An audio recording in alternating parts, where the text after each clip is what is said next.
Welcome to 50 Ways to Succeed at Work, where you hear stuff about ways to succeed even the most well-intentioned colleagues, advisors, careers officers and HR departments may never get around to mentioning.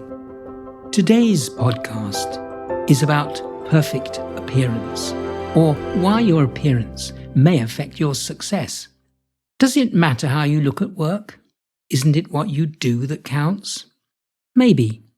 One widely held view says it does matter. I remember when I was 6 years old and I was getting dressed to go to school. And I must have come out of my room looking sloppy with my shirt tucked out and my shoes untied. And my mother said to me, "There's no way you're going to get an A today with the way you look. Your appearance matters. Not just how you look to other people, but how you look and feel about yourself." Others, though, say it's what's on the inside of you that counts. So don't worry about appearances.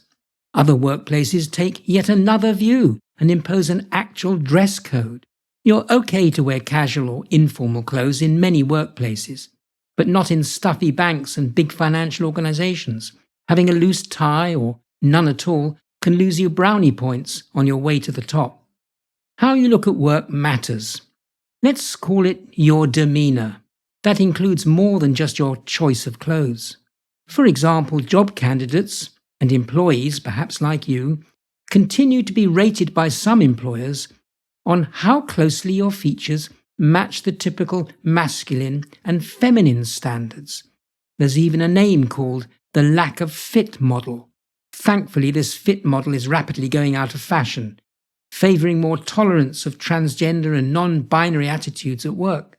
Expecting people to be tolerant of your appearance is fine, and you may not care about fitting in. But if your hair is messy, you're covered in tattoos, have dirty nails, or clothes awash with tears, trinkets and safety pins, are you sure those around you won't care? For example, you may think it's okay to arrive wearing the height of fashion. Surely no one should mind, so long as you deliver on your job. That's not necessarily, though, how others will view it.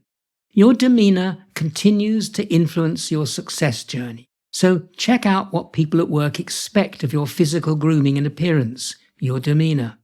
For example, cleanliness, good hygiene and pleasant breath may still matter in the most casual, high-tech company.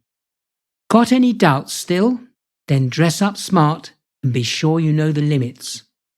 Looking different may be fine, though striking the right note can be tricky.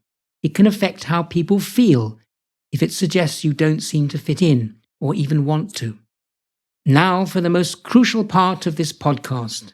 I'm going to share with you a precious gem, an invaluable insight about your appearance.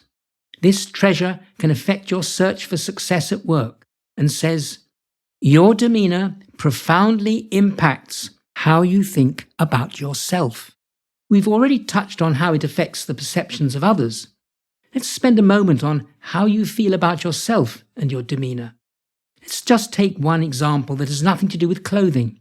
Suppose you must give a short presentation at work. It often happens even if you don't much like doing it. While you could give your presentation sitting down, standing up changes you. It energizes you, makes you feel differently about your task. Try it. In the notes with this podcast, I also include a handy demeanour workout you can do today. So what about action? Well, do your research. Look on social media and check out whether you're miscuing on overdressing. Meet the basics of good hygiene and cleanliness. Be sure your grooming at work and your demeanour make you look and feel good.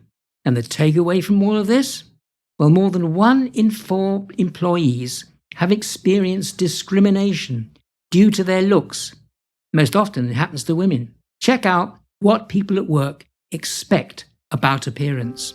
You've been listening to an episode of Andrew's 50 Ways to Succeed at Work. For more episodes, subscribe free to my regular weekly podcasts.